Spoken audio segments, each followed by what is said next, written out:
అన్ని కులాల నుంచి అన్ని మతాల నుంచి కూడా ఈరోజు నరేంద్ర మోడీ గారి నాయకత్వాన్ని అందరూ కూడా అభినందిస్తూ అందరూ ముందుకు వస్తున్నారు. అలాగే ఈరోజు 20 మంది యువత ఈరోజు మన పార్టీలో చేరబోతున్నారు ప్రొద్దుటూరు నియోజకవర్గంలో. ఇది చాలా సంతోషకరమైన విషయం. వారందరికీ కూడా శుభాకాంక్షలు తెలియజేస్తున్నాను. ముఖ్యంగా బూత్ స్థాయిలో మనం ఎప్పుడైతే పటిష్టంగా పార్టీని పెంచుతామో మన యొక్క పార్టీ విజయానికి అక్కడి నుంచి మనకు పునాది అనేది గట్టిగా పడుతుంది అనేటువంటిది నగ్న సత్యం. కాబట్టి మనం వివిధ స్థాయిలలో, జిల్లా స్థాయిలో ఉన్న, రాష్ట్ర స్థాయిలో ఉన్న, అసెంబ్లీ స్థాయిలో మనకు బాధ్యతలు ఉన్నప్పటికీ కూడా మన పోలింగ్ బూత్ను మనం ఇంట్రెస్ట్ గా మనము కాన్సన్ట్రేట్ చేయాల్సినటువంటిది పోలింగ్ బూత్ పైన. రేపు పొద్దున ఎలక్షన్స్ వచ్చినప్పుడు కూడా నీ పోలింగ్ బూత్ లో బీజేపీకి ఎన్ని ఓట్లు వచ్చాయి అనేది గణాంకాలతో సహా మనకు లిస్ట్ వస్తుంది.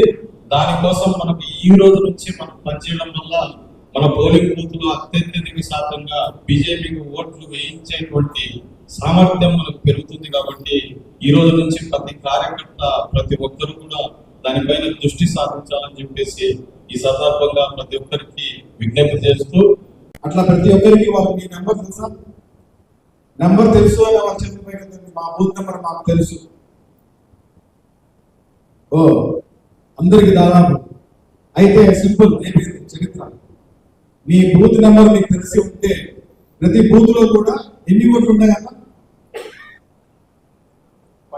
600 నుంచి 1200 వరకు మాక్సిమం ఓట్లు ఉంటాయి. అంతేనా? ఆ 1200 లోపు ఓట్లు ఏవైతే ఉన్నాయో వారు డూప్లికేట్ గా మంచోళ్ళ తెలుసుకోవాల్సిన అవసరం ఉందా కదా? ఆ ఓట్లన్నీ చట్టబద్ధంగా ఎక్కించారా లేకపోతే దొంగగా ఓట్లు ఉన్నాయని తెలుసుకోవాల్సిన అవసరం ఉందా లేదా? అందుకే ఎలక్షన్ కమిషన్ లో SIR అనే పేరుతో ఈరోజు ప్రతి బూత్ కు వెళ్ళి ఓటర్లను ఇంటికి దగ్గరికి వెళ్ళి 3 సార్లు ఇంటి తలుపు కొట్టి మీరు ఉన్నారా, మీరు లేరా, అయితే ఉంటే కూడా నమ్మే పరిస్థితి లేదు, ఉంటే కూడా డాక్యుమెంట్ చూపించాలి. చూపించిన తర్వాతనే అప్డేషన్ ఆఫ్ ఎలక్షన్ ఓటు, మీరు ఓటు వేయడానికి అర్థమైందా అన్న? ఈ ఇంతవరకు అర్థమైంది కదా మీకు అందరికీ కూడా. సో మనము ఆ 1200 ఓట్ల లోపల ఏదైతే ఉన్నాయో అవి దొంగ ఓట్ల లేకపోతే ఓట్లు ఇక్కడ లేవా ఉన్నాయా అనేది మాత్రమే చూసుకోవాలి. తర్వాత ఈ యువతను కూడా కొత్త ఎంట్రీలో మనం చేర్పించాలి. ఓకేనా? అయితే వీటికి అన్నిటికీ మానిటరింగ్ పరిస్థితి ఏదైతే ఉంటుందో వాళ్ళను BLA2 గా వాళ్ళను పిలుస్తాం. BLA2 అంటే బూత్ లెవెల్ ఏజెంట్ 2. ఓకేనా? బూత్ లెవెల్ ఏజెంట్ 1 నేను, బూత్ లెవెల్ ఏజెంట్ 2 అనే వాళ్ళందరూ కూడా బూత్ కు సంబంధించిన వారు అక్కడ ఉండి ఆఫీసర్తో ప్రతి ఇంటికి వెళ్ళి ఓట్లు పరిశీలిస్తారు. ఇంకా వీటి గురించి మొత్తం డీటెయిల్స్ అన్ని కూడా అధ్యక్షుల వారు ఒక 15 నిమిషాల్లో వివరిస్తారు. అంతే. ధన్యవాదాలు. అధ్యక్షుల వారిని మాట్లాడుతున్నారు. అది కావాలి అని మేము ఎలక్షన్ లో నిలబడతాము, మేము కూడా ప్రజానాయకులుగా ఎదుగుదాం అనుకునే దానికోసమే ఈ స్పెషల్ ఇంటెన్సివ్ రివిజన్. మనకు మాత్రమే సపరేట్ ఉంది, భారతీయ జనతా పార్టీకి మాత్రమే. కాంగ్రెస్ కి లేదా, లేకుంటే టీడీపీకి లేదా, వైసీపీకి లేదా, లేకుంటే మన కేఎఫ్ఆర్ నిర్వహించినటువంటి కేఎఫ్ఆర్ పార్టీకి లేదా, అన్నిటికీ ఉంది.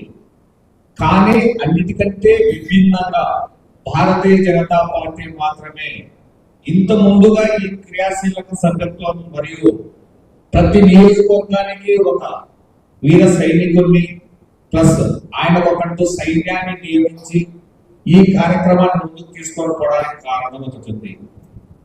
ఈ మధ్య కాలంలో నరేంద్ర మోడీ గారి గురించి ఒక వార్త వస్తుంది. ఏమని వస్తుంది? నరేంద్ర మోదీ గారు అత్యధిక రోజులు ప్రజాక్షేత్రంలో ప్రజాధినేతగా కుర్చీలో కూర్చున్నటువంటి వ్యక్తిగా ఇప్పుడు ప్రపంచంలోని అత్యధిక రోజులు కూర్చున్నటువంటి వ్యక్తిగా ఇప్పుడు వార్తల్లో పార్టీకి సంబంధం లేకుండా వాళ్ళ సొంత నిర్ణయమైనటువంటి ఎలక్షన్ కమిషన్ సొంత నిర్ణయమైనటువంటి ఒక ప్రక్రియ ఇది. ఇప్పటి వరకు భారతదేశంలో ఎస్ఐఆర్ జరిగిందా లేదా? ఇప్పటి వరకు 11 సార్లు ఎస్ఐఆర్ ప్రక్రియ జరిగింది. ఎస్ఐఆర్ అనేది స్పెషల్ ఇంటెన్సివ్ రివిజన్, అంటే ఓటర్ల నమోదు కార్యక్రమం ఇప్పటి వరకు భారతదేశంలో 11 సార్లు జరిగింది. కానీ ఇప్పుడు మాత్రమే దేశంలో ఎందుకు ఇంతగా చర్చకు వస్తుంది? కారణం వచ్చినటువంటి చర్చ ఇప్పుడు మాత్రమే ఎందుకు వస్తుంది? దాదాపుగా 70% రాష్ట్రాలలో అధికారంలో ఉంది. దరిదాపుల్లో మన ప్రతిపక్ష పార్టీలకు అధికారంలోకి వచ్చే ఛాన్స్ కూడా లేదు. దీనివల్ల ఏదైతే ఎస్ఐఆర్ కార్యక్రమం ఎన్నికల కమిషన్ తీసుకుందో వాళ్ళు ఊహించోని చేస్తున్నారని, కేవలం భారతీయ జనతా పార్టీకి సంబంధించిన వ్యక్తుల యొక్క ఓట్లను మాత్రమే నమోదు చేస్తున్నారని ఈ విధంగా అసత్యపు ప్రచారం చేస్తున్నారు. దీని మూలంగానే ఇంత చర్చకు వచ్చింది. మామూలుగా ఎలక్షన్ కమిషన్ ఏదైతే చేపడుతుందో దాన్ని పార్లమెంటులో మనము ఏదే కానీ చర్చ పెట్టడానికి ఉండదు. కానీ కాంగ్రెస్ పార్టీ కానీ దానికి అనుకూలంగా ఉన్నటువంటి వాళ్ళ మిత్రపక్షాలు కానీ పార్లమెంటులో దానికి చర్చ జరగాలని పెట్టారు. తర్వాత కొన్ని రోజులు మనం కూడా చాలా మంది అనుకున్నాం, టీసార్ అక్కడ చాలా మంది మనల్ని కూడా అవగాహన చేస్తున్నారు. ఏంటి రాహుల్ గాంధీ అంతగానే మీరు ఎందుకు చర్చ తీయడం లేదు పార్లమెంటులో? ఏమి మీకు వచ్చిన ఇబ్బంది ఏం లేదు. ఎస్ఐఆర్ గురించి మనకు చర్చ పెట్టడానికి లేదు. కానీ ఏదైతే దొంగోటు చూస్తున్నారో మనలో పక్క దేశాల నుంచి, బంగ్లాదేశ్ నుంచి కానీ, మయన్మార్ నుంచి కానీ, ఒక చోటు నుంచి వస్తున్నారు. దాంట్లో మీద చర్చ పెట్టమంటే పెట్టచ్చు. అదే మన అమిత్ షా గారు పార్లమెంట్ లో మనకు చర్చ కార్యక్రమం ద్వారా చెప్పింది. ఎస్ఐఆర్ ద్వారా ఎందుకు పెట్టకూడదు? ఎస్ఐఆర్ అనేది ఎలక్షన్ కమిషన్ వాళ్ళకు స్వయం ప్రతిపత్తి ఉంటుంది.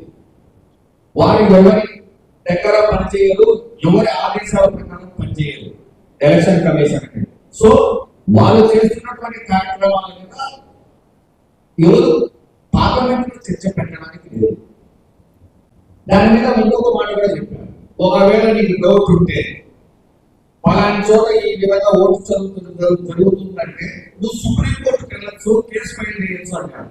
వాళ్ళు కేసు మాత్రం ఫైల్ చేయలేదు. దానికి కారణం వాళ్లకు ఏదైతే ప్రతిపక్ష పార్టీలు ఈ విధంగా అసత్య ప్రచారం చేస్తున్నారో వాళ్ళకు పూర్తి స్థాయిలో వాళ్ళకు సమాచారం లేదు. కేవలం దీన్ని అసత్య ప్రచారాన్ని వాళ్ళు జనాలకి తీసుకొని పోయి భారతీయ జనతా పార్టీ మీద బురదల్లడం కోసం. అదే పక్కనున్నటువంటి రాష్ట్రాలకు కాకుండా దాదాపుగా ఆంధ్రప్రదేశ్, తెలంగాణ కూడా వచ్చి స్థిరపడినటువంటి వాళ్ళు ఉన్నారు. వాళ్ళు వాళ్ళ సొంత పేర్లతో వాళ్ళు ఇక్కడికి ఎంటర్ కాలేదు.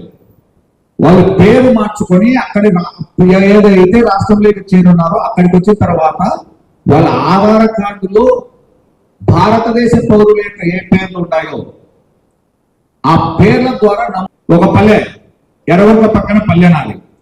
నేను కడపకు పోయి దాదాపు 25 ఏళ్ళు పైన అవుతోంది. నాకు మన వలసపల్లె గ్రామంలో నా ఓటు ఉంది, కడపలో ఉంది. ఏ రోజైతే నేను నా కొత్త ఓటును నేను నమోదు చేసుకుంటానో ఒక ఓటు అనేది వెళ్ళిపోతుంది. ఈ కొత్త ఓటు నమోదు అనేది నేను ఒక్కరిని కాదు, ఇక్కడ ప్రదీప్ రెడ్డి కాదు, జయలక్ష్మి గారు కాదు, పేరు ఎవరైనా సరే ఇంక్లూడింగ్ ప్రధానమంత్రి నరేంద్ర మోదీ కూడా కొత్త ఓటును నమోదు చేసుకోవలసిందే. ఈ ఎస్ఐఆర్ ప్రక్రియలో ప్రతి ఒక్క వ్యక్తి కొత్తగా ఓటును ప్లస్ జనగణనను ఖచ్చితంగా చేసుకోవలసిందే. దీంట్లో ఏ వ్యక్తికి మినహాయింపు లేదు, ఒక వ్యక్తికి స్పెషల్ గా ఏది పర్మిషన్లు లేవు. ప్రతి వ్యక్తి ఖచ్చితంగా నమోదు చేసుకోవాల్సిందే. ఈ నియోజకవర్గంలో ప్రతి పోలింగ్ బూత్ నుంచి ఒక BLA2 ఎవరైతే నమ్మకమైనటువంటి క్షుణ్ణంగా అక్కడి యొక్క బూత్ లెవెల్లో అక్కడి వ్యక్తులను ఎవరినైతే గుర్తిస్తారో వాళ్ళను మాత్రమే BLA2గా వేయాలి. మనం ఇంత ముందుగా మనం ఈ కార్యక్రమం చేపట్టడానికి కారణం ఏది? బూత్ లెవెల్ 2లో మనం రాజకీయంగా ఎదగాలంటే, మనం కౌన్సిలర్ గా గెలవాలంటే, మనం ఇక్కడ ఉన్నటువంటి ఎంపీటీసీలు కానీ, జెడ్పీటీసీలు కానీ, ఎమ్మెల్యేలు కానీ గెలవాలంటే కింది స్థాయి రూట్ లెవెల్ మన వేరును పటిష్టంగా ఉంచుకోవాలి. సంబంధించిన అధ్యక్షుల పాత్ర చాలా ముఖ్యం.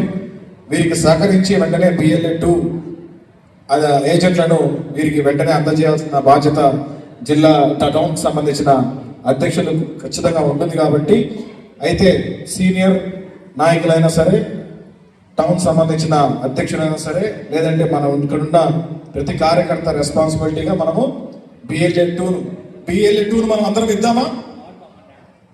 ఇద్దామనే వాళ్ళు చేయొద్దన్నా BLA-2ను ఒక వారం రోజులలోనే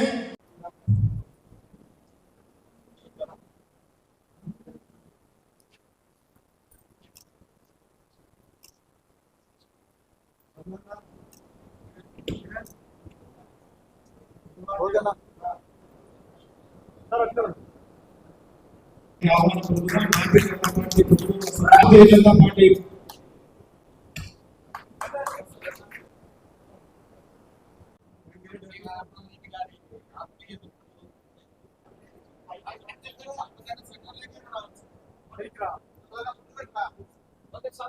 ప్రొద్దుటూరు అసెంబ్లీ పరిధిలో ప్రత్యేక సమగ్ర సవరణ కార్యక్రమం SIR గురించి శిక్షణశాల నిర్వహించడం జరిగింది. ఇందులో ఓటు హక్కు ఉన్నవాళ్ళు, తర్వాత ఓటు సవరణ కార్యక్రమాలు మరియు ఎవరైనా దొంగ ఓట్లు ఉన్నా వాటికి సంబంధించి బూత్ స్థాయిలో ప్రతి ఒక్కరూ కూడా పరీక్షించి స్వచ్ఛమైన ఓటు కలిగిన వారినే ఓటు హక్కు వినియోగించుకునేలా చేయడమే ఎలక్షన్ కమిషన్ ఏర్పాటు చేసినటువంటి ఈ కార్యక్రమం.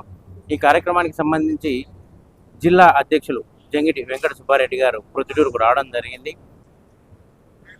నియోజకవర్గ స్థాయిలో ఏదైతే భారతీయ జనతా పార్టీ మరియు ఎన్నికల కమిషన్ అత్యంత ప్రతిష్టాత్మకంగా తీసుకుందో SIR కార్యక్రమం, స్పెషల్ ఇంటెన్సివ్ రివిజన్, ఈ కార్యక్రమాన్ని జాతీయ స్థాయిలో మా నితిన్ నబీన్ గారు మరియు రాష్ట్ర స్థాయిలో మా PVN మాధవ్ గారు ప్రతిష్టంగా తీసుకొని ఈ కార్యక్రమాన్ని బూత్ స్థాయిలో నియోజకవర్గ BLA-1 ఏర్పాటు చేసేసి బూత్ లెవెల్ 2 ఏజెంట్ను నియమించుకొని అక్కడ ఉన్నటువంటి సమగ్రమైనటువంటి ఓటర్ల లిస్టును తయారు చేసేసి ఏదైతే దొంగ ఓటర్లు ఉన్నారో, ఏదైతే డబుల్ ఓట్లు ఉన్నాయో, ఏదైతే కొత్తగా వ్యక్తుల యొక్క ఓటర్ల నమోదు కార్యక్రమం ఉందో ఈ కార్యక్రమాన్ని అంతటిని సమగ్రంగా నిష్పక్షపాతంగా ఓటర్ల కార్యక్రమం యొక్క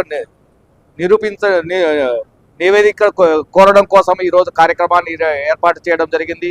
ఈ కార్యక్రమానికి రాష్ట్ర స్థాయి నాయకులు మరియు జిల్లా స్థాయి నాయకులు అందరూ వచ్చినారు. ఈ స్థాయి ఏదైతే ముందు స్థానిక సంస్థల ఎలక్షన్ల కోసము మరియు నెక్స్ట్ రాబోయే శాసనసభ కానీ పార్లమెంటు యొక్క ఎన్నికల కోసము ముందు నుంచే భారతీయ జనతా పార్టీ క్షేత్రస్థాయిలో బలపడడం కోసము మేము మా యొక్క కార్యశాలను ఏర్పాటు చేసుకోవడం జరిగింది. ఈ కార్యక్రమంలో భాగంగా నేడు ప్రొద్దుటూరు పట్టణంలోని చాలామంది వ్యక్తులు వైసీపీ పార్టీ నుంచి మరియు వివిధ యొక్క వర్గాల నుంచి జాయిన్ కావడం జరిగింది. వాళ్ళకు కూడా కృతజ్ఞతలు తెలియజేసుకుంటూ నరేంద్ర మోదీ గారి యొక్క నాయకత్వాన్ని బలపరుస్తున్నారని, బలపరచడం కోసం చాలామంది వ్యక్తులు ఇక్కడ పార్టీలో జాయిన్ కావడం జరుగుతోందని వారికి కృతజ్ఞతాపూర్వకంగా నమస్కారాలు తెలియజేసుకుంటున్నాను.